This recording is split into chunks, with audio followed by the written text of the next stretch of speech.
来了，张开肚皮吃，管够啊！吃。够。就照这吃法，不出3天给咱吃破产了。不是，人家刚从战俘营出来，饿也正常。哎，齐洛，你为什么也吃了那么多呀？我费那么大力气，我总得吃饱吧？再说了，你们秀川大人答应我的事情，还没给说法呢。吃。是啊，兄弟们，吃饱了吧？要杀就杀，要剐就剐，吃饱了你的沙头饭，不怕你刀砍斧劈。对呀。哎，姑娘，你们这么能吃，如果现在把你们杀了，我们是不是太亏了啊？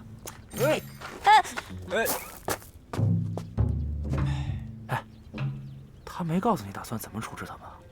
哼，实在不行，哥们儿几个正缺个按摩搓脚的呢。啊，是。秀川大人有令，现在我们身在远州，就算半个远州人，远州各族也是我们的兄弟同胞。大难将至，没有武功的话很难苟活。武功？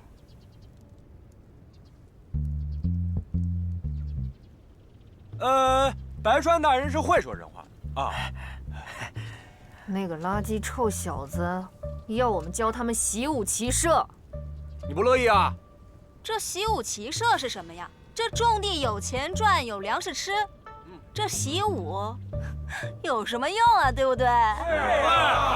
你连习武骑射是什么都不知道，哎，怪不得他们精灵族面对北族毫无还手之力。哎，你说什么呢？哎，不是说好了要教我的吗？凭什么他们也能学啊？切，我才不稀罕学你们什么紫川人的功夫呢。再说了，谁都知道我们精灵族和龙族不和，这怎么一块习武嘛？我看，不如让我们2拨人一块打一架比较好。来呀！谁呀？哎，那个跟我们习武，我们管饭菜包吃住，天天有肉吃。有肉吃，怎么样？我学。哎，你刚才还说不要学，现在抢什么抢啊？关你什么事？让开！不是说好要教我的吗？凭什么陪他们？要是这样的话，我也要带上我的龙族兄弟们。好，兄弟们上！哎，不要抢！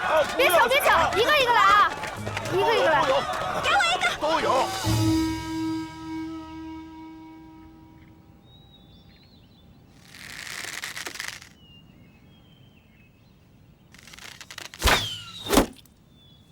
力沉双足，身体前倾，左臂下沉拉至下颌。你们腕力不足，只好练准头。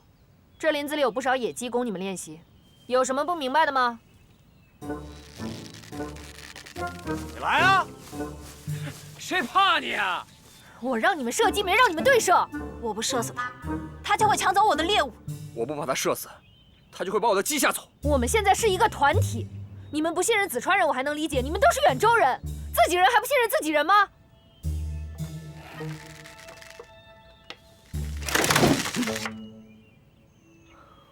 限时半个时辰内，每人3只鸡，射不到的没有晚饭。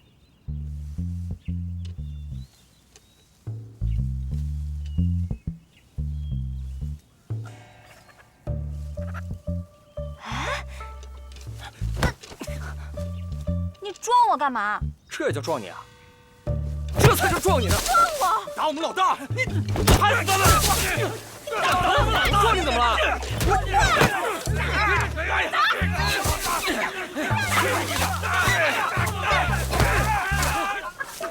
袖子营13只鸡，10只蜜蜂，今天一共8人达标。来，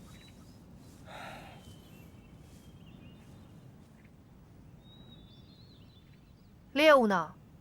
一只都没有。他们打人。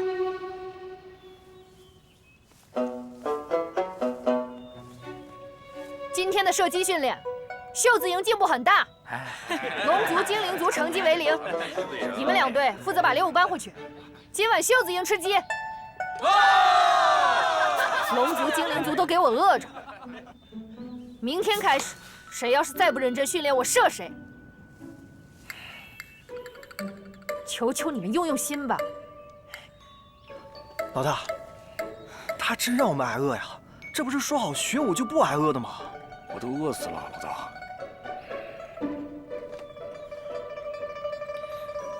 他们不是说了吗？用用心。加油！加油！加油！耍赖你！你耍赖！你耍赖！你耍赖！这样啊，我不干了。什么情况？你们两个下来！你们两个到底怎么回事啊？怎么劝都没有用。我突然想起来，我有别的工作要忙，我先走。你们两个给我好好的反省。站住！站住！你紫川秀带的都是什么兵啊？2个部将，一个鲁莽，一个胆小，一帮袖子营不是山贼就是龟公，现在又要我帮着一帮扶不起的烂泥上墙，你当我是什么？就是。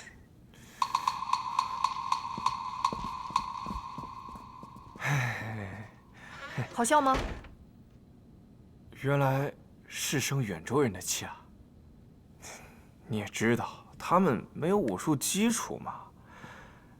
莫生气，莫生气，人生就是一场戏。我终于知道什么叫做带不动了。远州各族为什么一直被奴役？是因为他们根本就不愿意上进，更没有办法团结。我不教了。那话也不能说到这么绝对嘛。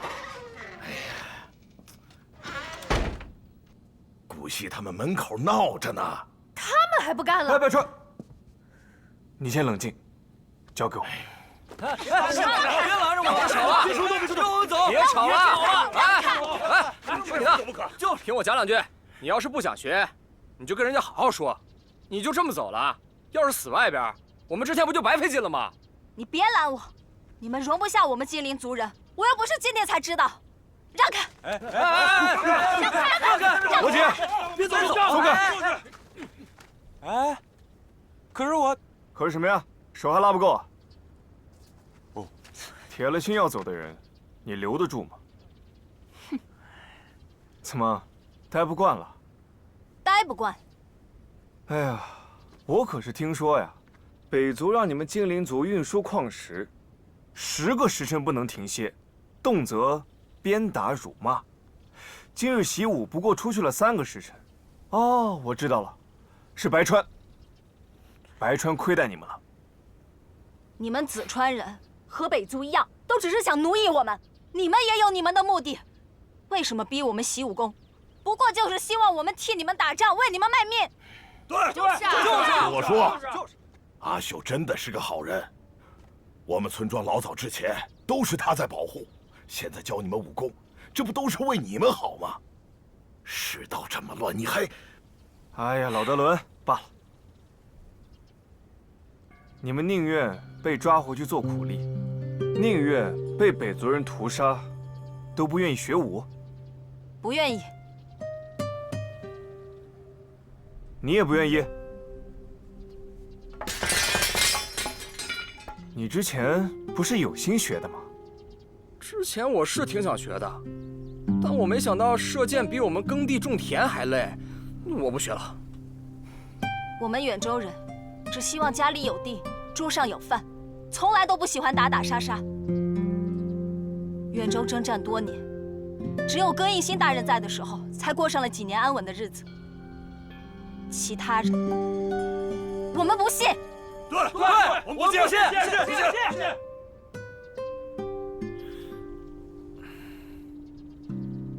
既然你们都这么想，好，跟我来一个地方。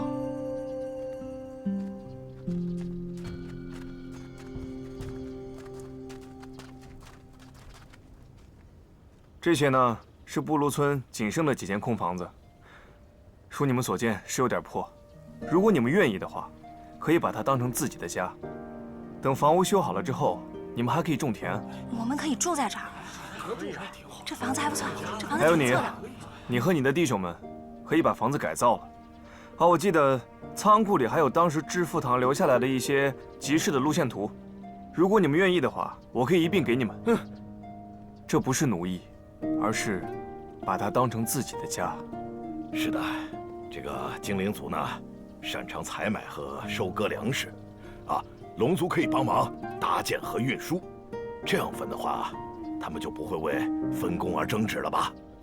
真的吗？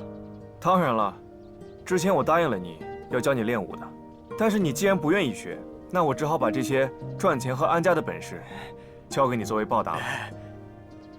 你们愿意吗？愿意，我们愿意，我们愿意，我们太愿意了。谢谢啊，子川萧大人，刚才是我不会说话，你别太往心上去哈。不是我吹牛，战争开始之前啊，我就是整个远州最有名的脚夫。我们盖的房子啊，肯定是远州最漂亮的房子。啊，我们精灵族还会种棉花，等秋收了呢，能拿去做衣服，拿到别的村落去卖，准会有生意的。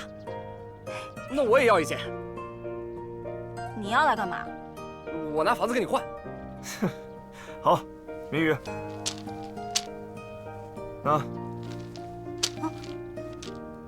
还有你的仓库的钥匙。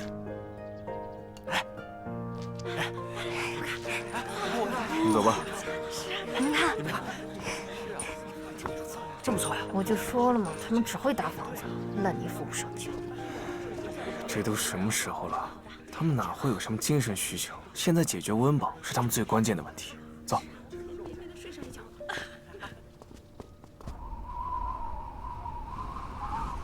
葛大汉，雅各米，卡莱王子，好久不见！好久不见，好久不见，好久不见！怎好有劳卡莱王子亲自来接啊？此次父皇寿辰，又恰逢祭神礼，各封地的首领都相隔甚远，难得一聚，所以父皇命我给你们接风，也表示对你们的宽慰。格昂族和亚昆族向来不喜欢务农畜牧，不过看今日的祭品，倒也齐全，两位首领有心了。云将军久在城中，连见识都变得浅显了，啊？就这么少的祭品都能称得上是费心的话，那鲁地和罗斯岂不是要寒心了？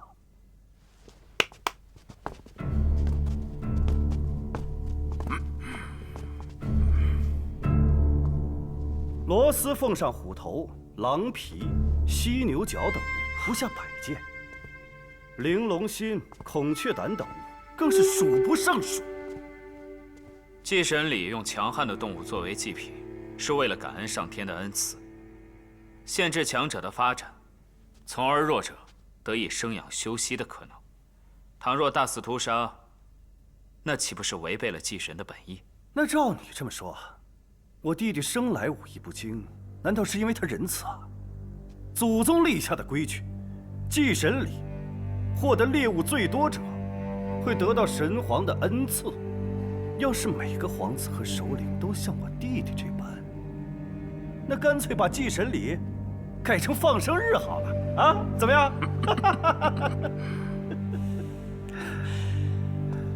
皇兄志得意满，想必是要在此次狩猎上拿下头筹了。你可想好了向父皇要什么了吗？你就尽管去猜吧。我是要兵、要权，还是要封地？这些早晚是我的，又有什么意思呢？要让我说呀，我会求父皇，把你最心爱的云大将军，让他给我伺候吃饭，日夜不离，岂不快哉？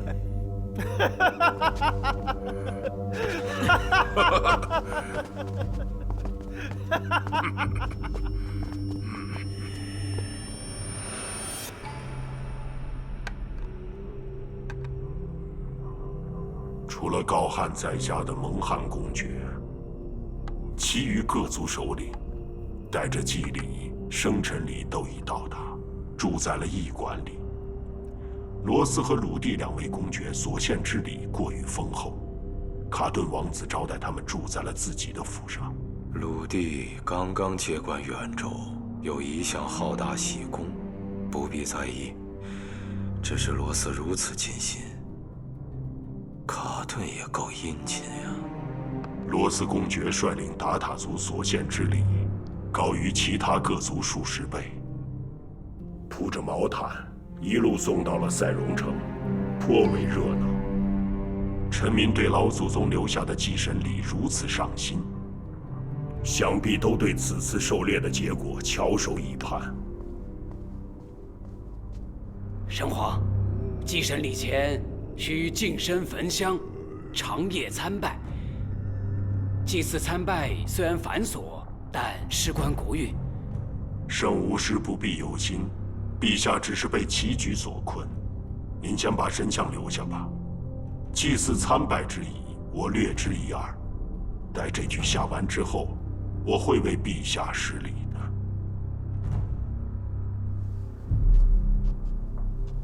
我知陛下向来不信鬼神，这祭神礼不过只是个由头，方便您敲打各族首领，稳定朝局。尤其适逢生辰礼，这北族历史上还从未有过活过50岁的神皇，恐怕各族首领和2位王子又有了新主意。他们自然是想坐上我的位置，作为王子，也该有这样的野心。但是北族的使命太难了，他们负担不了。现在的欢情、争夺，只因不知忧去何在。公主，此花不是我们北族物种，您上一次在后花园种的那些也没有一株存活，您还要试下去吗？我知道，但总是不死心。想着功夫不负有心人，万一有什么转机呢？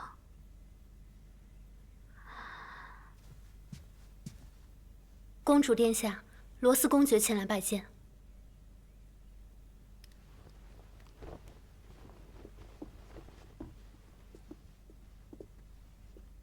叫他进来吧。是。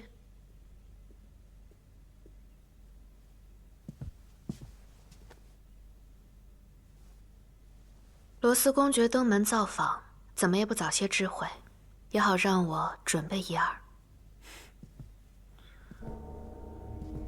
公主总算离开紫川，想必受了不少苦吧？我身为达塔族首领，来到塞戎城，自当探望询问。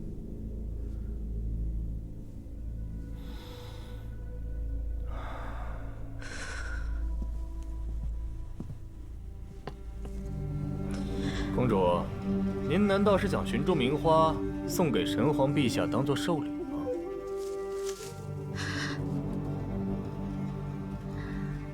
我不过是种着玩的，罗斯公爵不必较真。有什么花能比得上公主美丽的容颜呢？公主被紫川贼子折磨多年，面容不但没有憔悴，反倒增添了些许美艳风情。这花北族倒是少见，既然公主喜欢，那我便差人前去搜罗一些已然成活的鲜花给公主献上。不必了，鲜花想要送到塞戎城，必定劳民伤财，而且不过几日便要开摆，我想亲手栽种。也行。公主，皇宫窄小，但我达塔族领地倒是宽广。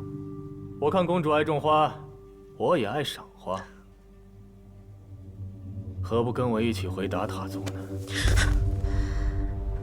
如此忤逆不敬的话，如若传到父皇耳朵里，好好的祭祀礼和寿辰，又要招惹出许多不快来。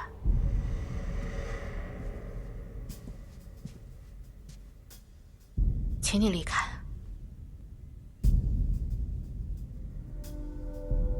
公主，您是拿神皇来压我吗？罗斯公爵，不得对公主无礼。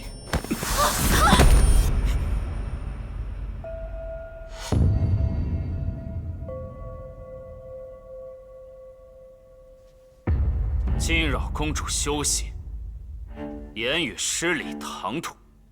罗斯公爵，你是昏了头了吗？还不给公主殿下请罪！公主尊贵，但我身份地位也不低微。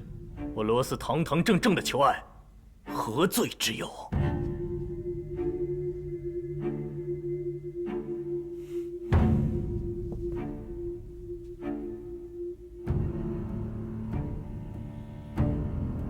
公主，你也不必为神皇担忧。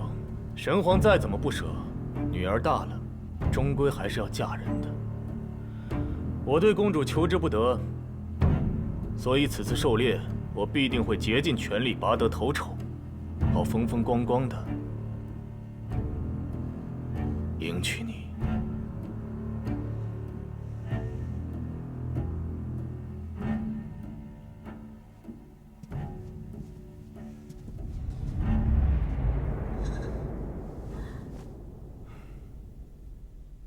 陈听闻公主殿下在寻一些勿忘我的花种子，便差人寻了些送来。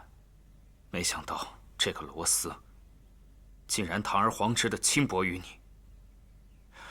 公主殿下放心，我一定会如实向神皇陛下禀告，保证这种情况不会再度发生。不必了，罗斯若真赢得狩猎，提出求娶之意，父皇又怎会拒绝呢？必须从源头上断了他的念想。狩猎胜负事关兵权、封地和太子之位，你一定想赢了大哥，但论骑射，你远不及他。我有一计，你立刻派人去大肆采买市场和猎户手中的动物尸体，运去行宫。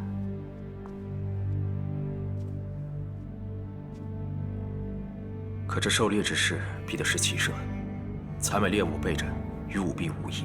父皇若知晓，必然大怒。更何况，这么大的阵仗，不可能不被卡顿察觉。就是要让他知道，你也知道，大哥向来争强好胜，你越是表露出想赢的心，他就越是怕输。他若知你采买准备，必然会准备的比你更充分，更过火。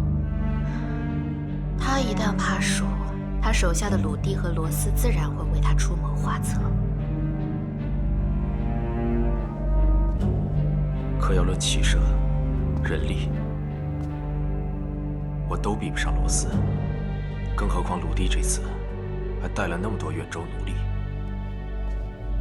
就是要逼他们穷途比线。你们兄弟相争，父皇并非不知，只是为着平衡之术不予理睬。可他若是为了夺嫡伤了我，父皇必然不会容许。至于罗斯，他是达塔族的领袖。近几年来，达塔族势力扩张极快。他越是优秀出色，父皇就越不想让他赢，也会更加忌惮大哥。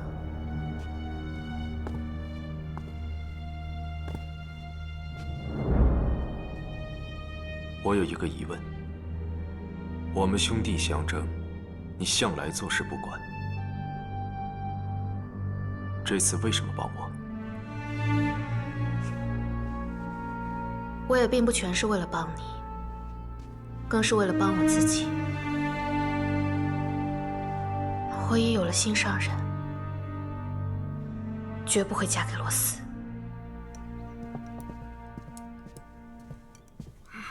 王子殿下，刚收到消息，卡兰王子正派人在附近猎户集市处采购大量新鲜的奇珍异兽尸体，目前正运往猎场行宫仓库中。好啊，骑射不过就使出这种招式来了。他把祭神里狩猎当什么？商户之间的买卖吗？我现在就告诉父皇。殿下别着急，殿下，卡兰向来心思缜密，猎场行宫估计早已安排好了人手接应。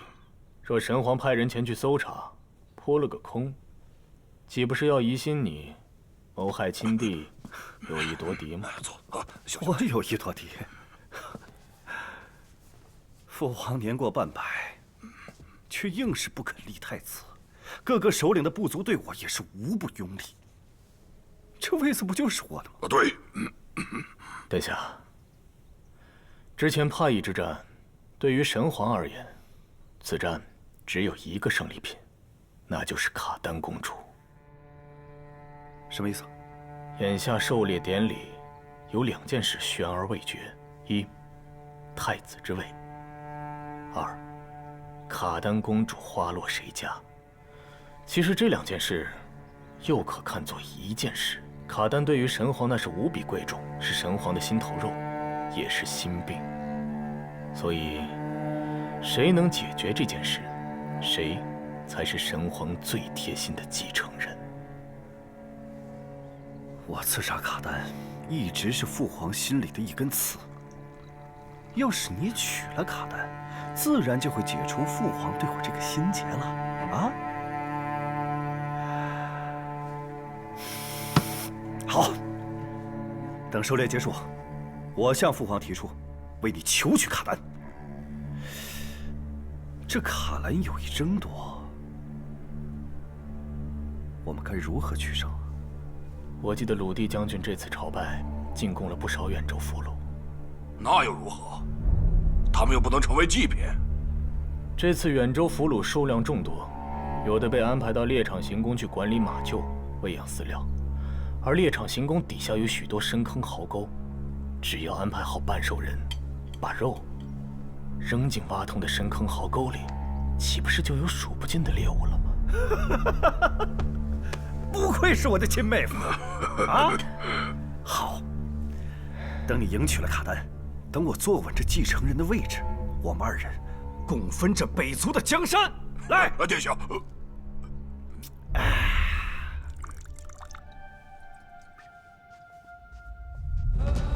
今日祭神礼，众卿皆奉贡品，无论是多是少，皆尽全族之力，尽显恭敬之心。我甚欣慰，若天神有眼，也会为我北族的诚意与尊敬回以嘉奖。神皇千秋。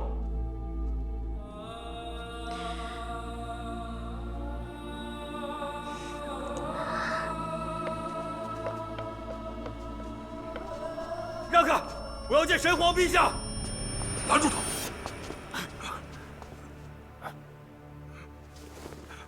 臣管理手下疏忽，臣有罪。神皇陛下在上，求神皇陛下救救远州的族人。鲁地私下将税收翻了数十倍，疯狂敛财，村里一户人交不上贡，他便杀光整村人，无数农夫被强行带走，要么征作士兵，要么成了矿工，受了伤就直接被扔到乱葬岗。光云台已经数万人遭到屠杀，求神皇陛下主持公道。你可有证据？这封血书就是这次同行的每个族人的手印，其中69人已经在路上被鲁地泄愤杀害了。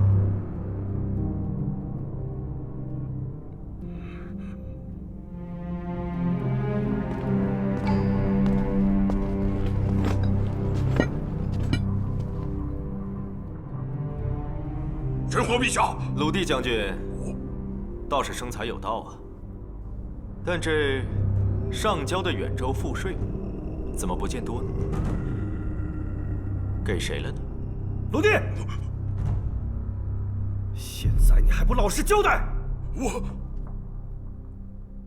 是我一心想着神皇寿礼，才吩咐手下适当加税，多收的税收都作为礼物献给了神皇陛下。放肆！你是在把自己的罪行推给父皇吗？不是，臣死罪。何罪之有？来人，将这龙族的奴隶拖下去，杀了。为什么？明明是鲁地欺上瞒下，背逆主上。谁是你的主上？而当远州人向我北族求护，神皇仁慈，让你们做了奴隶。鲁地将军管辖远州，便也是你的主上。你不思替他分忧，反而在这里抱怨他的不是。拖下去！神皇饶命啊！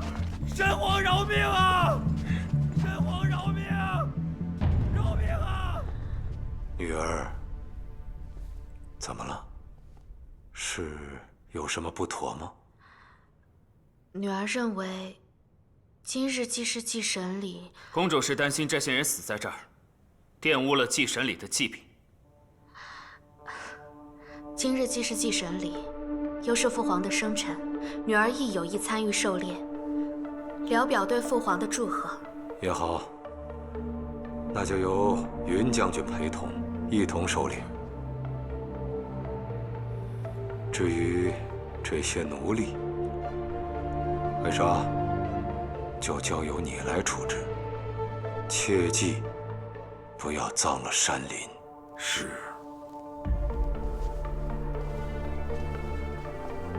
我们祭祀的本意，并非是求天佑我族，而恰恰是告诉我们，这个世界上没有神灵的存在，也没有旁人的依傍。我们祭祀的是千百年前这片土地上的主人，他们是我们的丰碑。孩子们，臣子们，厮杀吧！因为这个世上，强者胜。神皇长剑鞘！你倒是好计谋啊！啊，教唆远州的奴隶来告状，我怎么就没想到？不过你也看到了，父皇怎么会因为几个奴隶的死活，而去治他儿子的罪呢？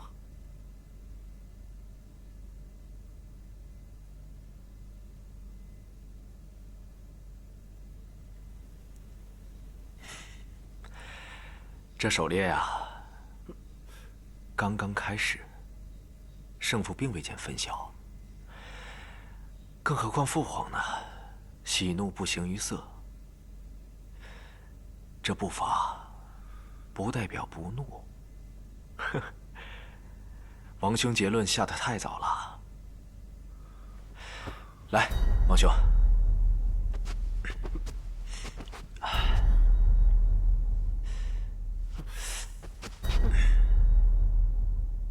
哎，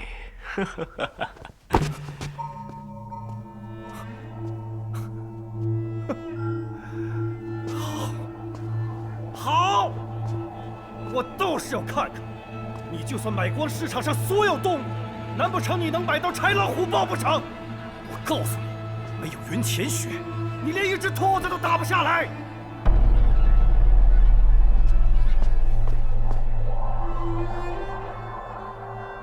公主殿下，云大人，我们果然在猎场找到了捕猎野兽的陷阱深坑，看泥土痕迹，是这几天新挖的。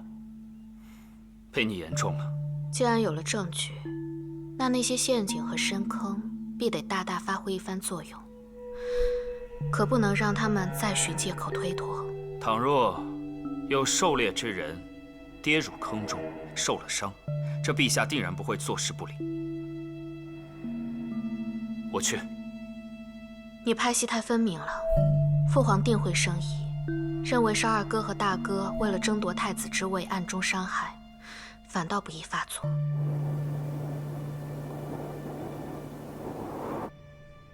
经清查，目前卡顿王子的猎物最丰。既然你获得头筹，想要什么赏赐，尽管说。父皇，儿臣身为皇子之首，一切为弟弟妹妹考量，怎敢谋私？小妹卡丹被子川所俘，如今我们兄妹重逢，卡丹也到了适婚的年龄，我作为兄长，为她谋了一件最好的婚事。陛下，臣对卡丹公主钟情已久，望求娶公主作为正妻。臣愿举达塔族全族之力，为公主献上丰厚聘礼。举全族之力，那得是什么样的聘礼啊？我达塔族那北族第2大族，土地广袤，矿产万千，牛羊奴仆无数，尽可奉上。卡丹呢？卡丹去哪儿了？公主和云将军至今未归，也没有发射信号。我们已加大人手搜寻，却只发现一些新掘的深坑陷阱，深坑里面还有饮血食肉的嗜血鸭。我们担心公主殿下恐怕……荒谬！猎场乃我皇家专用，对外封锁，哪儿来的陷阱？属下查阅进出记录，发现近日唯有卡顿王子派远州奴隶进出过猎场。鲁地，你说要调用远州的奴隶去修缮猎场，这到底是怎么回事？这一定是远州那帮奴隶不成，有意陷害。你的那些豺狼虎豹，就是这么猎到的？你把祭神礼当成了什么？把我的女儿又当成了什么？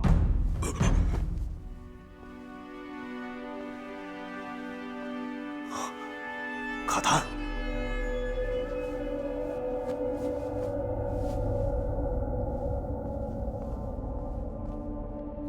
我同你一起去。可是公主千金之躯，万万不可。做戏做全套，既然要施苦肉计，必得要伤了父皇最心疼和在意的。况且我相信，云将军会护我周全。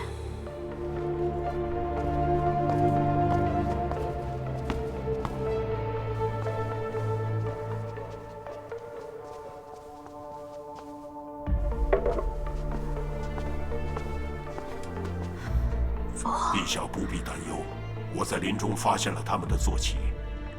公主和云将军的确是不慎跌入深坑，受了些轻伤。臣守护公主不力，请神皇恕罪。臣与公主被困在深坑，又被嗜血鸭所伤，如今只能将他们作为今日的猎物。这恐怕不像是轻伤。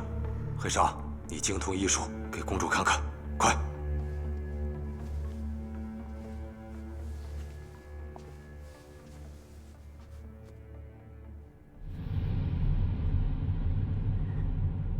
怎么了吗，军师？公主身体并非有恙，而是有孕在身。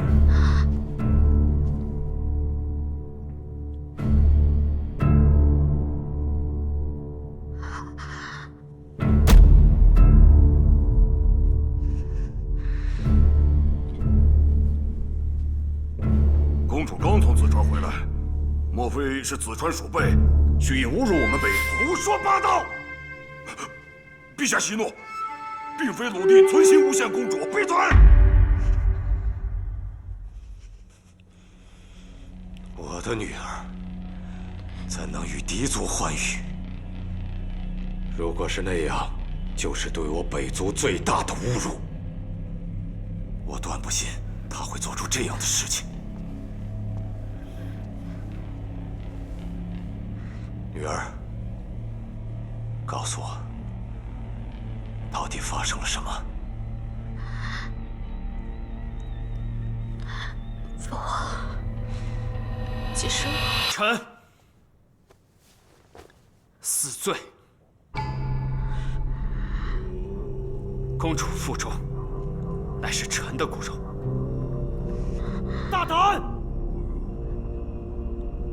臣护送公主从远州回到赛荣城，因为一直对公主心存爱慕，一时情不自禁，唐突了公主。父皇，其实我千错万错，都是臣一人之错。公主是无辜的，其腹中之子亦是无辜。臣愿一力承担。阿云，你疯了！天大的丑事！你区区一个云前玄，你怎么担当得起？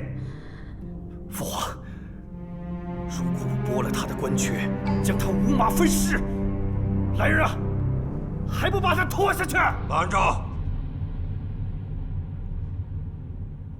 卡丹，你意欲如何？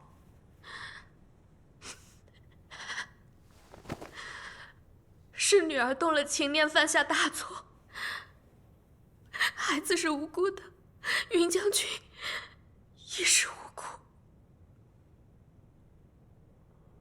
好，云浅雪，你可愿意娶卡丹公主为妻？陛下，父皇。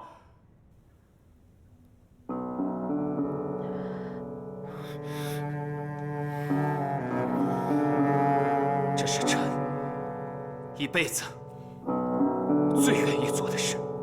我要你发誓。臣云浅雪起誓，愿一生一世守护卡丹，效忠皇族，永不背弃。如有负所托，愿被敌军铁马踏破肉躯，挫骨扬灰而死。陛下，你如此处置，臣不服，大塔族都不服。祭神里的规矩，若是谁在狩猎中获胜，便可有权提出一次恩典。父皇，明明是我的猎物最多呀！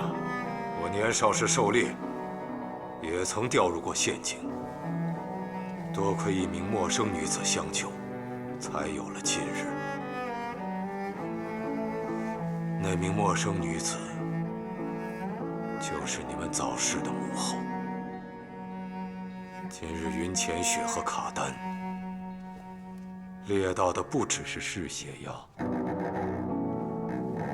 而是一颗勇士的心。陛下，可是罗斯大人，你是要对先神后不敬吗？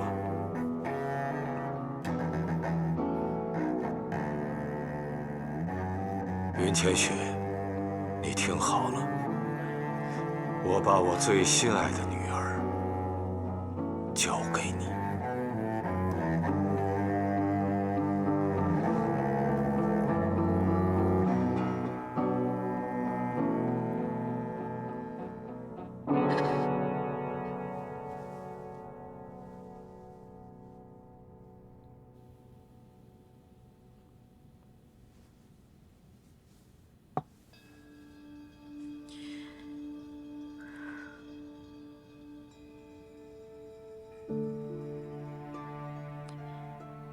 云将军，我很爱他。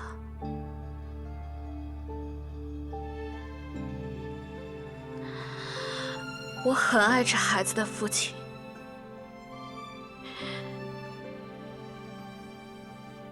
也许会一直爱下去。我知道。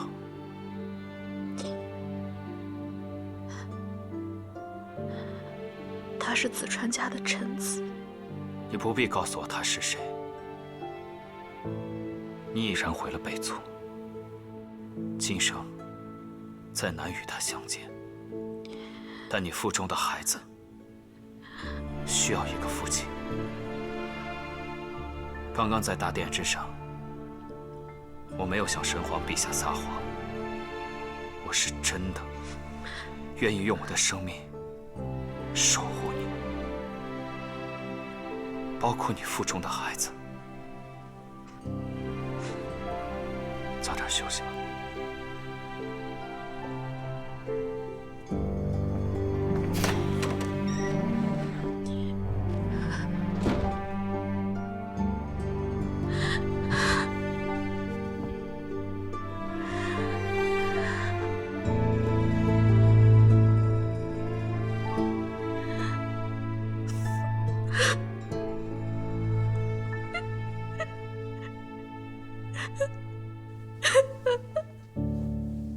父皇，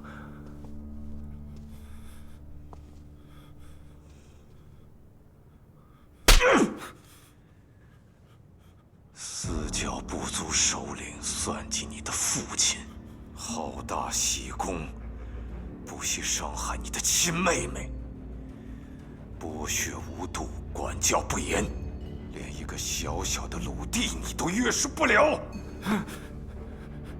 父亲，我只是想办好祭神典礼，只是想给你过寿辰，儿臣没有。没有！以为我真的不知道那陆地对远州的剥削？你以为我真的相信深坑会变成陷阱？既不敢担当，又如此无能，我怎么会有你这样的儿子？陛下息怒，卡顿王子定已知道错了。儿子该死，是儿子惹你生气，儿子该死，这是父亲，别气坏了身子，别气。回去，好好做你的王子。告诉陆地，这一剑，我给你们俩留着。滚出去！是。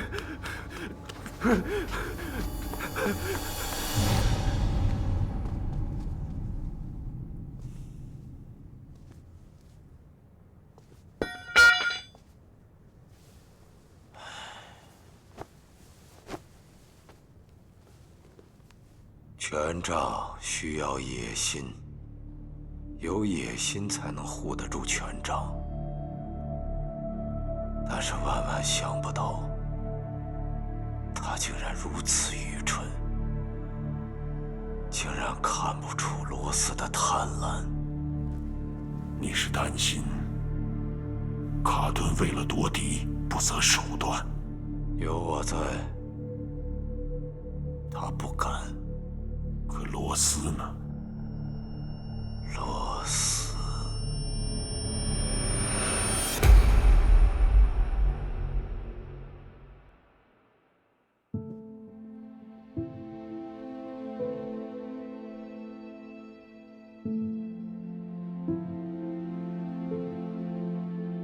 徒儿给您跪下，我求求您，您就亮亮吧。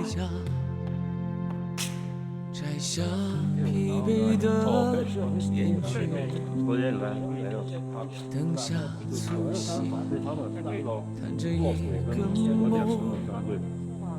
把酒言欢，直到天明。你的火把还烧着，这个不重要。照亮寒夜崎岖的那条路，在我们左边的地方，铭刻着路上光荣。消失的老朋友，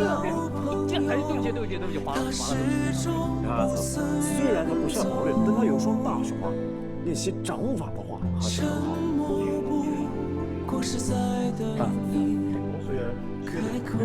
没错，这里就是迷宫。一旦走错路，就会永远迷失在这个迷宫里。出口通向哪里？我们是不是默契？对不起，传授背叛子传，你是铁板钉钉。可以，这是包含远州在内的西川大陆，其中有真。我们要说的是跟我们不好意思。修明事儿，修明事儿他们承认，意思赶紧撤，不要上着后面。行，对不起。人家左家明王的武功可是全远州大陆传说第一啊，他的秘籍就起这名。啊，对不起，他的秘籍就起这名。这你就不懂了吧？左家明王为人非常的风。好意思，别虚了。来，这个位置。